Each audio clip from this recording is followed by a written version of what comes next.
Hello students, welcome to my YouTube lecture. In this video we are going to discuss about the generator of a group.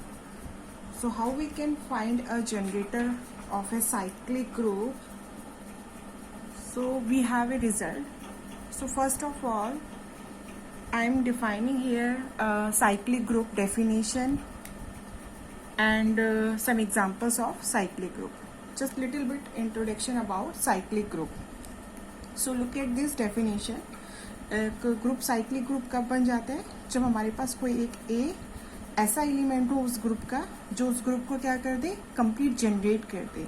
अब generate का meaning क्या है कि अगर ये notation है जनरेट इसका जो जनरेटर होगा उस ग्रुप का, और जनरेट क्या है जब ग्रुप का ऑर्डर और उस एलिमेंट का ऑर्डर क्या हो जाए, इक्वल हो जाए, तो वो ग्रुप मेरा क्या बन जाता है, साइक्लिक ग्रुप. और जो एलिमेंट होगा that is generator of that group, that is G. G का जनरेटर होगा, दोबारा से देखिए, और वो ग्रुप क्या कहला जाएगा, साइक्लिक ग्रुप. ऑर्डर निकालने का प्रोसेस हमें पता है. अब यहाँ देखिए, अगर मेरा ग्रुप अगर मल्टीप्लिकेशन है और this A is the generator of that group, it means A's to power N, where N belongs to integer, positive and negative integers. So यहाँ पर एन की पावर आप इंक्रीज करोगे, 0 1 2 3 सो ऑन चलता जाएगा. तब जब हमें आइडेंटिटी मिल जाएगा वो इस एलिमेंट का क्या हो जाएगा, ऑर्डर हो जाएगा. तो वही मैंने कहा, जब ग्रुप का ऑर्डर और एलिमेंट का ऑर्डर क्या हो जाएगा, सेम हो जाएगा, तो मेरा ग्रुप क्या बन जाएगा, साइक्लिक ग्रुप. और जो मेरा एलिमेंट है that is generator of that group. तो मल्टीप्लिकेशन के लिए हम ये अप्लाई करते हैं. और अगर मेरा यही ऑपरेशन एडिशन का हो तो ऑपरेशन एडिशन में क्या हो जाएगा, एन ए. उतने ही टाइम्स आप क्या करते जाओगे, ऐड करते चले जाओगे, where N belongs to integers. H मैंने एक सब ग्रुप इसका डिफाइन किया है, that is the smallest subgroup, जो क्या है इस एलिमेंट ए से क्या हो रहा है, जनरेट हो रहा है. कैसे करती है, अगर ए एलिमेंट है तो अगर ग्रुप है, सब ग्रुप है, इसका सब ग्रुप है जो ए से जनरेट हो रहा है, तो आइडेंटिटी होगी, तो ई को हम ए की पावर में लिख सकते हैं, एज टू पावर 0. अगर ए में क्लोजर अप्लाई करूँ तो ए स्क्वायर बन जाएगा, ए क्यूब बन जाएगा. अगर इन्वर्स अप्लाई करूँ तो ए इन्वर्स, इन्वर्स में अगेन क्लोजर अप्लाई करूँ तो ए -2, ऐसे सो ऑन. तो ये जो सब ग्रुप जनरेट होगा वो किससे होगा, एच, ए से जनरेट होगा, और that is smallest subgroup containing a होगा. ये तो बात हुई डेफिनेशन ऑफ ग्रुप की. ऑर्डर ऑफ एलिमेंट की बात करें तो ऑर्डर ऑफ एलिमेंट में सपोज मैंने लिखा है दिस इज एज to power N is equal to e. It means इस ग्रुप एलिमेंट का ऑर्डर क्या है, एन. इससे पहले A1 A2 A3 A up to AN-1 पर मुझे क्या नहीं मिला है, आइडेंटिटी नहीं मिला है. इसीलिए मैंने क्या, these all these values are not equal to E and the value A's to power N is equal to E. जितना भी ऑर्डर होगा उसको हम इस फॉर्म में लिखेंगे, और इट मीन्स उस पावर पर हमें क्या मिली है, आइडेंटिटी मिली है, तभी हम उस एलिमेंट का उसको ऑर्डर कहते हैं. एग्जाम्पल देखिए, U12 हमें पता है, U12 में एलिमेंट्स कैसे होंगे, 1 5 7 and 11. U12 is a group for multiplication modulo. So order of this U12 इस ग्रुप का ऑर्डर बोल रहे हैं, दिस इज द एन. यहाँ इससे आप डिसाइड नहीं करोगे कि ऑर्डर क्या होगा. Order of group it means number of elements in a group. How many elements? 4 elements. So order of this U12 is equal to 4. This is the example of finite group, finite cyclic group. Cyclic अब जरा check कर ले कि ये cyclic होगा या नहीं.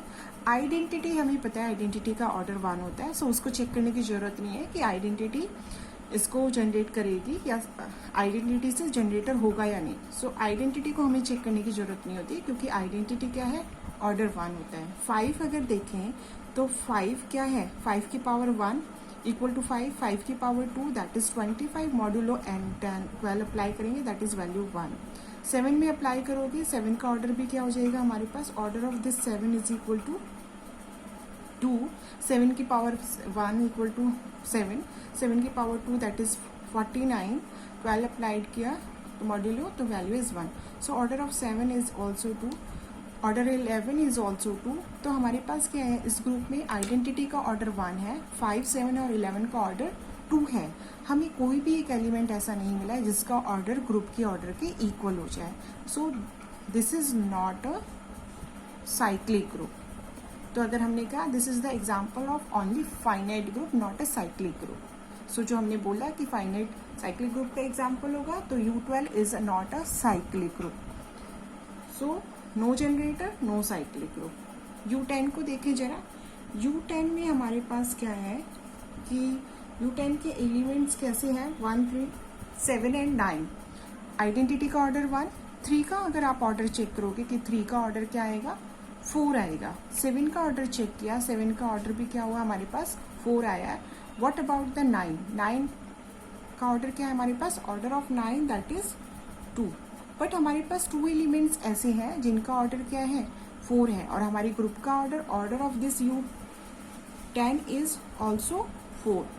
So group का ऑर्डर और एक एलिमेंट का ऑर्डर क्या है इक्वल है।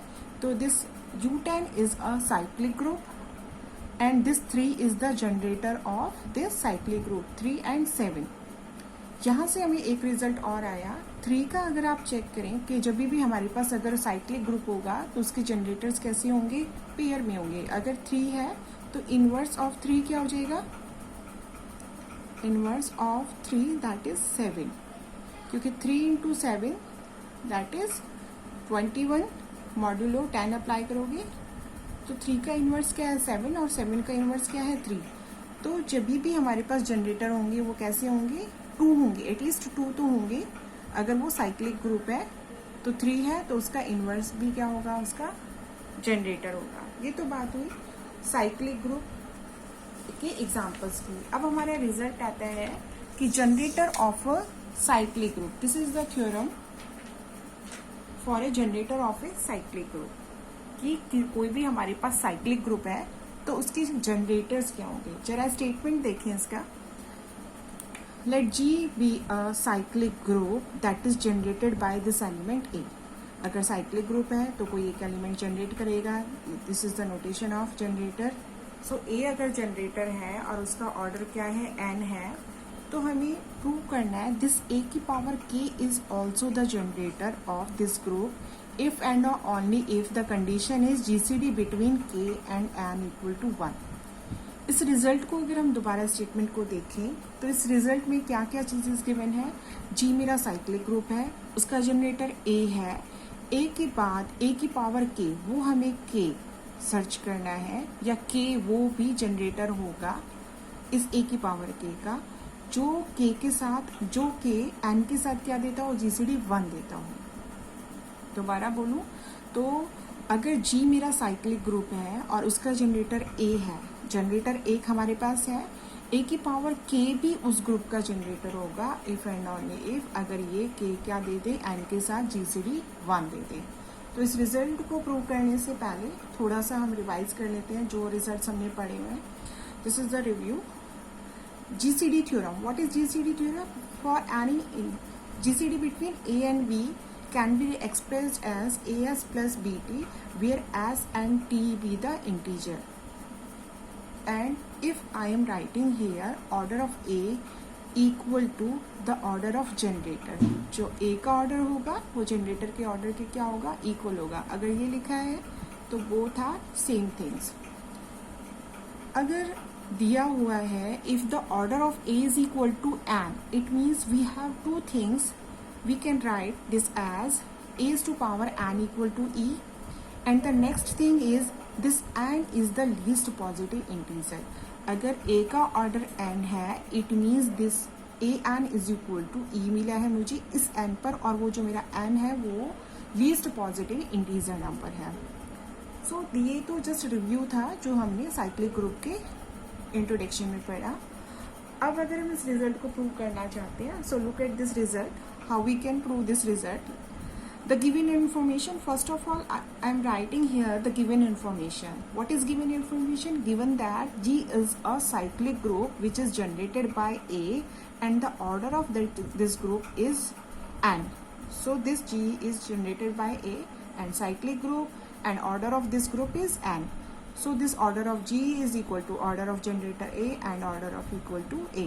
अगर 2 points से आप देखो कि both are same. So we can write it as the order of A is equal to N. लिख सकते हैं।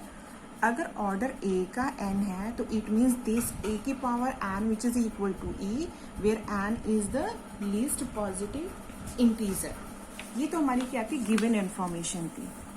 नेक्स्ट अगर हम देखें इसमें गिवन इन्फॉर्मेशन के बाद जी मेरा क्या है, जी लेट हम ये अज्यूम करें कि let G is generated by this as to power k. If and only if की कंडीशन है, अगर जी का जनरेटर क्या है, this as to power k, so we need to show that the GCD between this के and n will be 1। अगर ए की power के जनरेटर है तो के और हमें शो करना है दिस के और एन का जीसीडी क्या होगा, 1 होगा। अगर ए की पावर के जनरेटर है जी का, तो it means order of as to power k क्या होगा, एन होगा। हमने पॉसिबल अगर ये एन है, सो पॉसिबल हो तो हम लिखें कि दिस के और एन का जीसीडी क्या है, 1 ना होकर क्या है, डी नंबर है। हमें प्रूव क्या करना है, तो जीसीडी बिटवीन के and n will be 1। But यहाँ हमने काउंटर प्रूव लिया है कि जस्ट अपोजिट कि इसका जीसीडी क्या है, डी, जो कि क्या है, ग्रेटर देन 1 है। अगर डी है तो इट मीन्स अगर किसी दो नंबर्स का जीसीडी डी अगर 1 के अलावा है, सपोज आप 4 8 का जीसीडी देखो तो क्या होगा, 4 होगा जीसीडी। अगर ये डी नंबर 1 से है तो 4 को भी डिवाइड करता है, 8 को भी डिवाइड करता है। सो ये चीज मैंने यहाँ लिखा, this if the GCD between this के and N which is equal to D and D is greater than 1। हमें प्रूव करना है 1, हमने डी ले लिया है जो नंबर क्या है, ग्रेटर देन 1 है। So it means this D divides क्या होगा, के होगा, डी डिवाइड्स एन भी होगा। दोनों ये जो जीसीडी होगा दैट इज डिवाइडेड, किसको डिवाइड करेगा, it divides k and n. अगर डिवाइड करता है तो there exist an integer lambda और म्यू हमने खुद से लिए हैं, that such that this k can be expressed as product of lambda into d. This is our equation number 1 and n is equal to mu into d and the condition is this mu is less than N. Obviously product दिखा रहे हैं तो mu क्या होगा, less than n होगा। These are our equation 1 and 2। हमें prove करना है दैट जीसीडी बिटवीन के एंड एन क्या हो जाए, 1 हो। अभी हमने डी लिया है, ऑर्डर ऑफ ए की पावर के एन कंसीडर किया था, इसकी पावर म्यू फाइंड आउट करें। लेट कंसीडर द ए की पावर के इज इक्वल की power mu which is equal to k क्या है, that is equal to from equation 1 से लैम्डा डी की whole power mu. Lambda d को हम क्या लिख सकते हैं, दिस म्यू, इसी को हमने जस्ट रिप्लेस किया है म्यू डी इंटू की पावर होल पावर लैम्डा। अब म्यू डी क्या है, mu D is equal to N, so यहाँ से एन निकलिया, दिस होल पावर लैम्डा। अगर एज टू पावर एन मुझे पता है ऑर्डर है, तो this it means A's to power lambda equal to E आ जाएगा, ई की पावर कुछ भी करें। So this value A's to power K की whole power mu is equal to E. हमने क्या कहा था, ए की power k equal to N होना चाहिए, ऑर्डर एन है, which is the contradiction of our observation. हमारी अजम्पशन क्या थी कि order of as to power k equal to n. यहाँ पर हमें म्यू एक नंबर लेस देन एन मिल गया, जबकि एन मेरा क्या था, लीस्ट पॉजिटिव इंटीजर था। It means our assumption is wrong and it means the GCD between के एंड एन विल बी 1 होगा। ये हमारा फर्स्ट पार्ट था। कन्वर्स पार्ट ले जरा, कन्वर्स पार्ट क्या कहते हैं, कन्वर्सली अगर हम लें कि जीसीडी के और एन का क्या होगा, अगर 1 है तो हमें प्रूव करना है कि जी का जनरेटर क्या है, दिस एज टू पावर के। वहाँ हमने प्रूव किया फर्स्ट पार्ट में, अगर जी का जनरेटर एज टू पावर के है तो दो के और एन का जीसीडी क्या होगा, 1 होगा।